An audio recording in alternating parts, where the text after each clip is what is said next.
Across the last 3 years, Centria has been on a mission to fundamentally transform the model of care for our clients, our staff, and the industry. We will share with you our journey towards assent-based care, the lessons we've learned, and the people we've learned them with. We're your hosts, Timothy Yeager and Hillary Laney. Welcome to the HRE Podcast. Erin, thanks for joining us. Thank you. We're happy to have you. Excited to be here. Yeah, so tell us about yourself. I'm a BCBA. I've worked at Centria since February in a DCS role that was RCD, and really gotten a chance to move through the organization. I've worked in a bunch of centers and with home, and now in LSAA, and it's been a blast. You've been a chameleon. Yeah, I kind of like it though, because it's always something new and exciting. And the reason I came to Centria was to learn and grow, and to get a bigger sense of business decision making. And so seeing how the different programs work has been a blessing as much as it's been a challenge. I'm just reminded right now that I interviewed you initially before you started working for us. Yes. Right? Twice, I think. I interviewed you twice, yeah. And initially it wasn't the right time. Correct. Right? So tell me about the decision to come to Centria, what attracted you to the company, and how that's worked out for you. I was going to ask that too. Yeah. When we first talked, I was at an organization that I loved. I will always love having worked there. And I thought, there was going to be opportunity for growth. It was a smaller company, and as you know, the smaller the company, the fewer the opportunities to move up. And I think I came to a point where I realized I am really looking for growth. I really want to take on more responsibility, have a higher view of all of the business decision making, and it wasn't going to happen for me there. So it was a grieving process, actually, and I tried to give you guys and give the other company 3 months notice, and Kelly's like, well, that's not going to work. She's like, how about 2 months? And I said, okay. And so I really was just pursuing a growth opportunity. And it's been awesome being in a big organization, and it's a big ship. I say that all the time. And you have to make different decisions, and I love it. I did something similar with my jump too. It was hard, and Timothy wanted to murder me when I gave 9 weeks notice to leave my company to come to Centria. So I can relate. It's hard to say goodbye to something that's been so special. I did say yes. You did say yes. Yeah, you said yes. You didn't have much of a choice. Tell us about your Happy, Relaxed, and Engaged. What makes you HRE? Yeah, I think about this a lot. I have a few. So one of my favorites is, especially in the summer in Phoenix, it's very hot. So Friday night, I don't have to work on Saturday or Sunday. Have the house to myself. I'm sitting in my specific chair that the air conditioning blows directly onto. Have the Kardashians on the TV, and I'm scrolling on my phone. So I'm not really watching it, but I'm scrolling. Nobody's bothering me, and I probably have chips and salsa and a Diet Coke. Girl dinner. Yes, girl dinner. Friday night, I'm cold. When it's hot outside, nothing's better. That's great. Yeah. But also, if I have a day off in the middle of the week and I get to work out in the morning, I love that. And then another one that came to mind today was I'm a big women's basketball fan. So when the Phoenix Mercury are playing a rival team and they win, there's literally nothing better. It didn't happen a lot last season. Who's your rival unfortunately. Team? Chicago Sky and the Dallas Wings, I would say. You were born and raised in Phoenix? No, I was born and raised in California. What part? I lived all over. So I was born in Northern California. When I was 12, we moved to the Central Coast. And then I went to University at Cal State Long Beach and worked in the Inland Empire. And I lived a year in Singapore, and then I came back from Singapore, lived in Long Beach again, couldn't go home, and ended up coming out to Phoenix. Wow. Traveler. So, yeah. Where in the Central Coast? Santa Maria. Oh, yeah. Sweet. So you came to Centria, which coming to a big company all by itself, I think, is a big decision.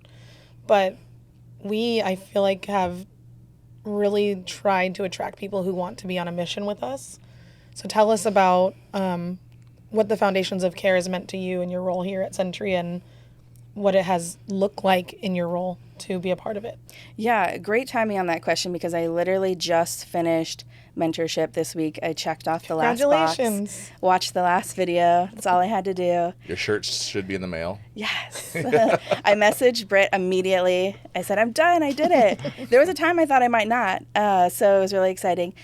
But I think, when I had done a presentation and talked about some of my reflections, and the biggest one for me is that as a clinical director, I carry the pressure of feeling like I need to know how to support my team, whomever's on their caseload and whatever the clients are and whatever the behaviors look like.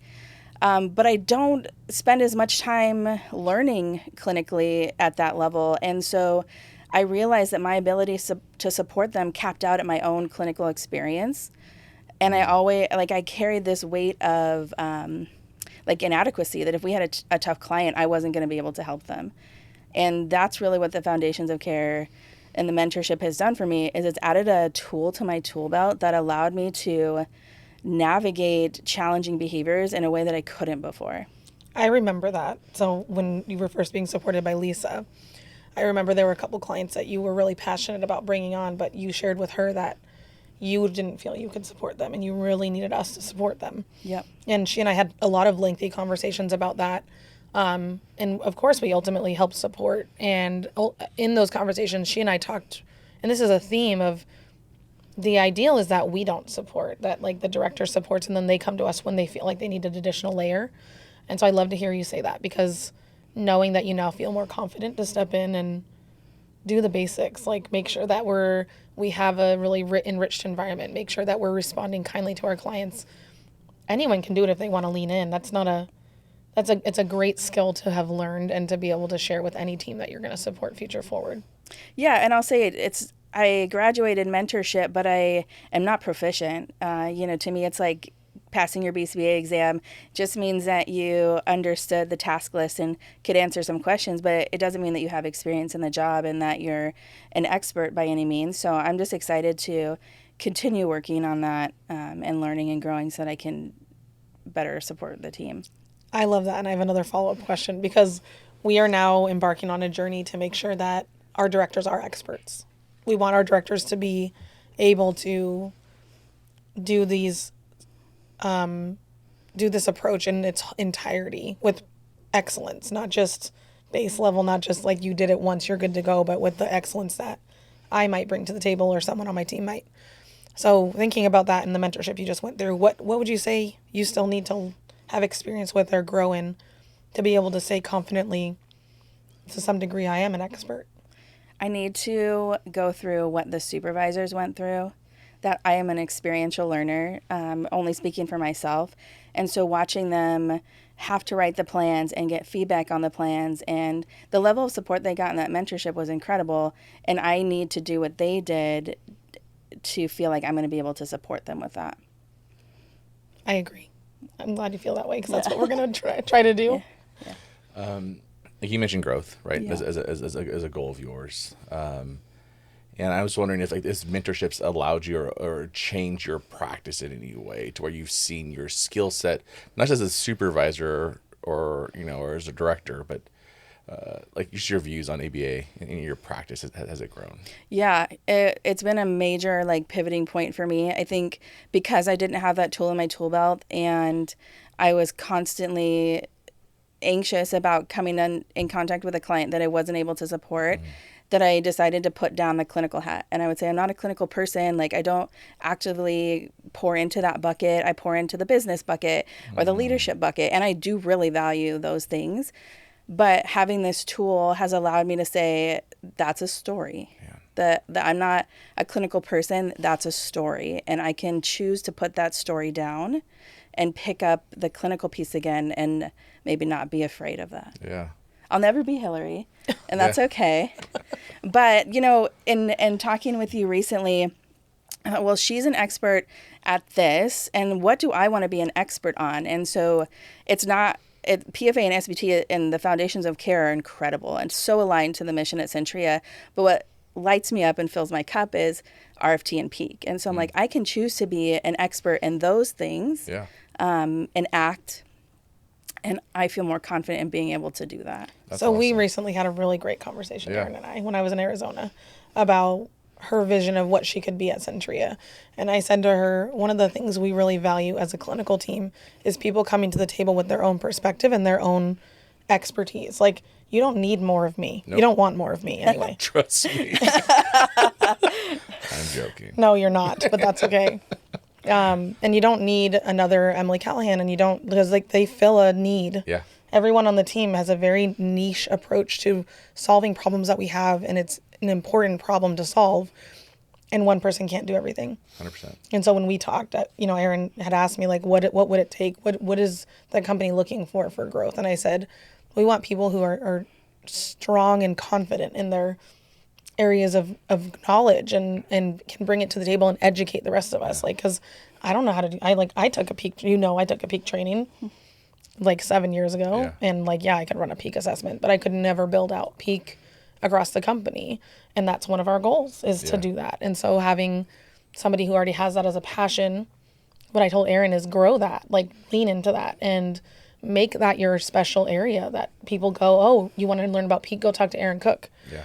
Right? And just like people think, oh, you want to talk about PFA, go talk to Hillary Laney, but I love that. That's a good area. What I love about that is I remember our first interview when you talked about like almost like just like divorcing yourself from the clinical side altogether and just going down this operations side. And what I hope within our organization, and especially from like a leadership side, is like the clinical director is a leader and overseeing clinical operations, right? And so there's hopefully you're getting a mix of both.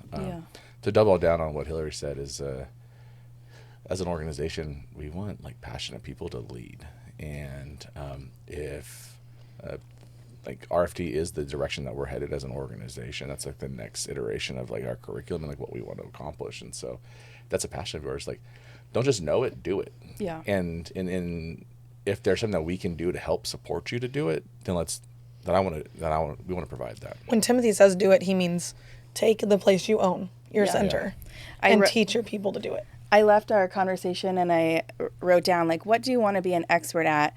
And so I wrote down, like, peak and RFT, and I said, how are you going to do that? And then I wrote out a list of things, revisiting tools that I've used previously, and then what do I need to do moving forward? I have some other resources and people that I feel are experts in the field that once I've done some of the work to go back and revisit the previous trainings, I can ask them, what's the next steps? You know what I think is bringing this back to our podcast theme, because it's very aligned.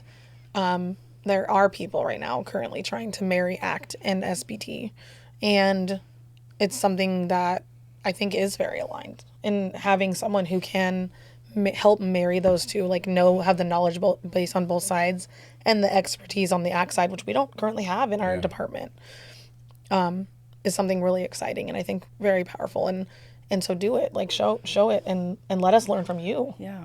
I think that ACT can be transformative in the same way that the Foundations of Care have added another tool to the tool belt to navigate these challenging behaviors and supporting clients, because there's so many kids that have trauma or they have a lot of language and they get stuck, and we don't have the tools to help them navigate out of that. I think it can be really incredible. Agreed. I've seen it be really amazing. About our challenge to like, you're going to have to help correct me here on the language, but like, when we've identified this is a point that a client can persist through. Yeah. Right? Like, those are the committed actions, right? Mm-hmm. Like, if we're doing work in a way that's aligned to values, like there is a point at which, like, you have to persist. You choose to push through a challenge because it's aligned with the path that you want to go down. Yeah. But you have to be willing to sit in acceptance and diffuse from, previous thoughts. For sure. Gotta love the Hexaflex. Yeah. Speaking of this, would you like to share with us anything you've witnessed in your time with us through the Foundations of Care, like a client success story or something you've observed that maybe was transformative to observe or to be a part of? Yeah, there's been a few moments, probably more since I saw you in action, but that client in particular that you brought up earlier was a client that I worked in my previous organization for a year, I maxed out my credit card of clinical skills with that kiddo, and we just never saw consistent progress. And you jumped in and you're like, I get it. This is what's happening. This is what you need to do, like this. And immediate change. And it was incredible. I have so much respect for that love like high view of things and being able to just know what's happening and know how to make a difference. But in Tempe, we've had maybe, one client in particular that now lets kids play with them, and they go from the LSAA side to the Centria Center side, and tons of kids in both places, and just absolute chaos, and can totally flexibly navigate that. And that's amazing. What do you think made that change for that client? I don't, I wasn't there for all of it, so I really only see the results of everyone's hard work. But I would say slow shaping, and just, I think that has to be it, just really slow shaping. I think my favorite thing, though, that I've seen is when the foundational plan alone makes a difference. Yeah. And you just really build a robust plan, and your clinicians train their staff on it, and that's it. That's all you need. Yeah, that's then all you need. We're good to go. Yeah, clients that, you're involving the behavior excellence team, you're like, we're going to need some help with this guy. And then the answer is, nope, you don't. It's just, you just need to do a foundational plan. That's my favorite too. Yeah. That's why I feel so passionate about the foundational plan. I know that it's a lot of work, right? Writing a plan and training to a plan is a lot of work, especially for a more complex learner. But so many times we've seen that happen, and it's such a powerful moment to be like, it's powerful and it's sad that just making an environment and setting up contingencies appropriately is such a parsimonious answer, which I have a parsimony tattoo, if you did not already know that. But it's kind of sad that we didn't go to that answer first and we put all this behavior modification in place.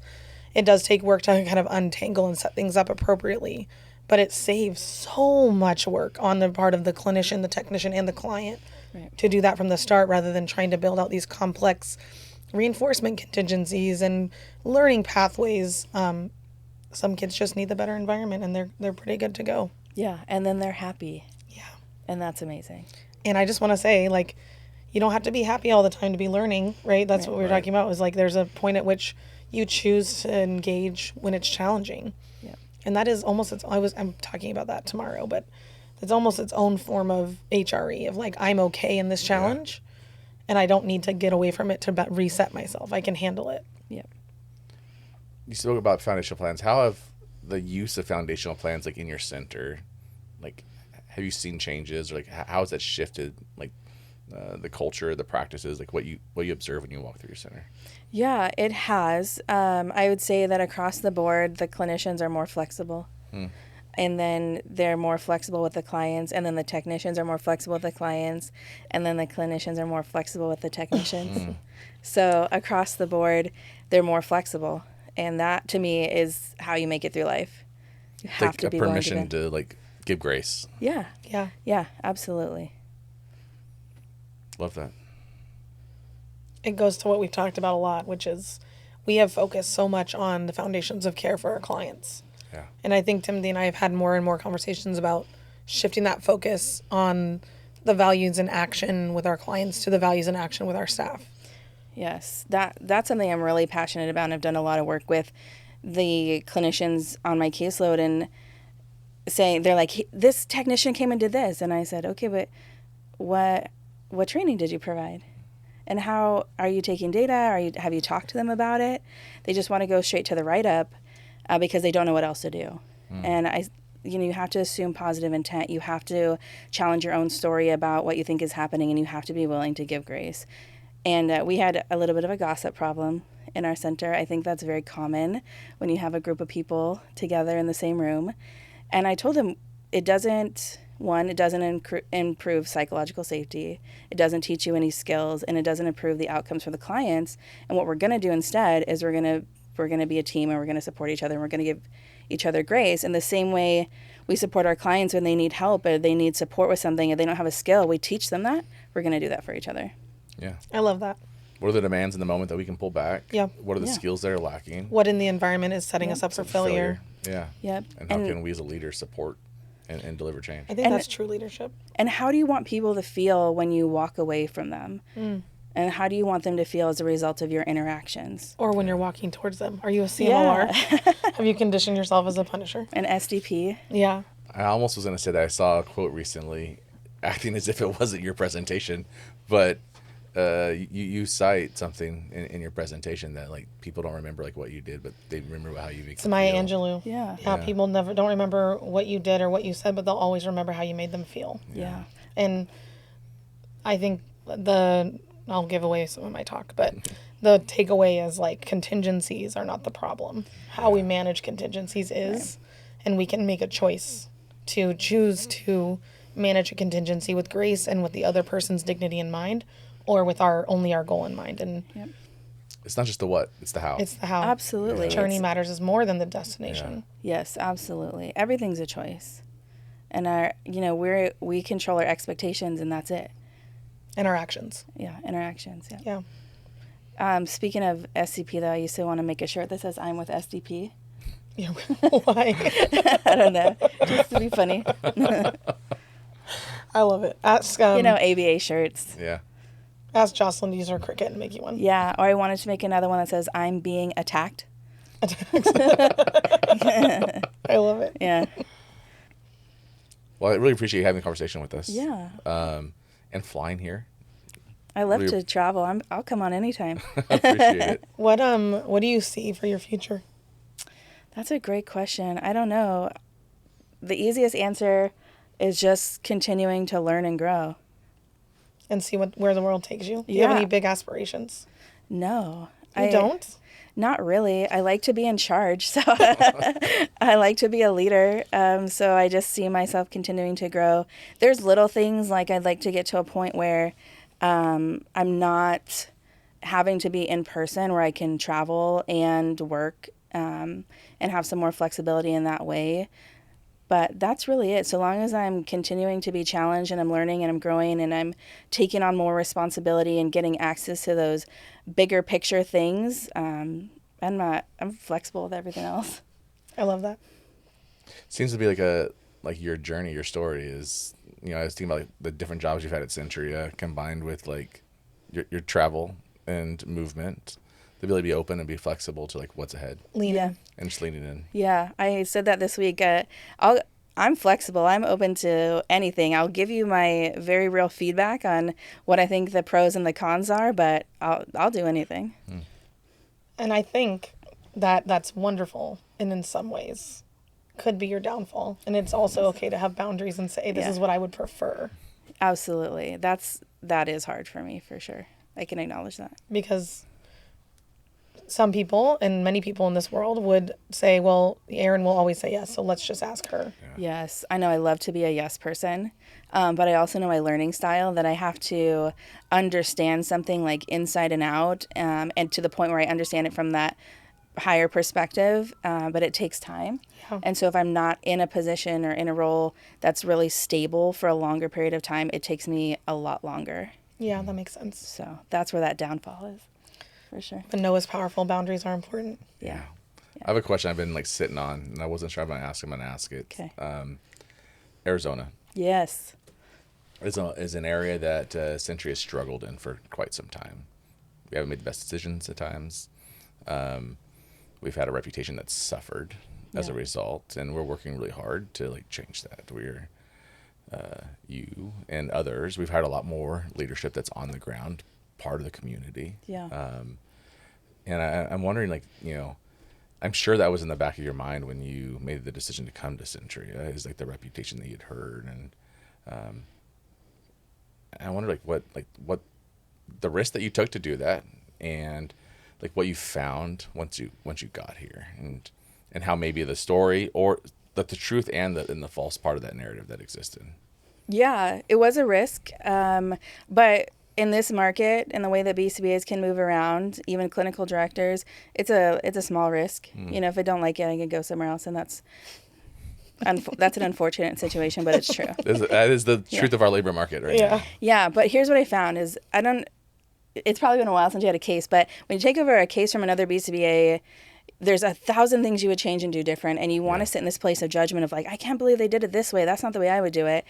And I think that's what I learned, is just to give grace in those situations, and that's what I brought to Centria is, everybody tells a story. Everybody has their own experiences. They don't have to be my experiences. And this company is full of some incredible clinicians and people that are willing to challenge why we're doing things and ask for feedback and do better when they need to. That's what I've really found. And then in terms of Arizona, I know my passion for the Arizona market, and having helped have a hand in growing it and making it what it is. And I knew I could bring that to the table. So I wasn't too worried about the Arizona market because I have a vision for Centria in Arizona, and I'm just dogged in that commitment to that. Like we're gonna show up at community events, and we're gonna represent, and we're gonna take this big box company mentality that people look at us like, and we're gonna change that perspective by just being in the community. Love that. Yeah. Thank you for sharing that. Yeah, absolutely. This has been really wonderful. Thank you. You're like did you know that you're basically like a therapist, the things that you say? Yes, I hear that a lot. I explored getting a master's MFT just so that I didn't have to give a disclaimer. That I'm not a licensed psychologist. Yeah. But then I'm like not ready to go back to school yet. I hear that.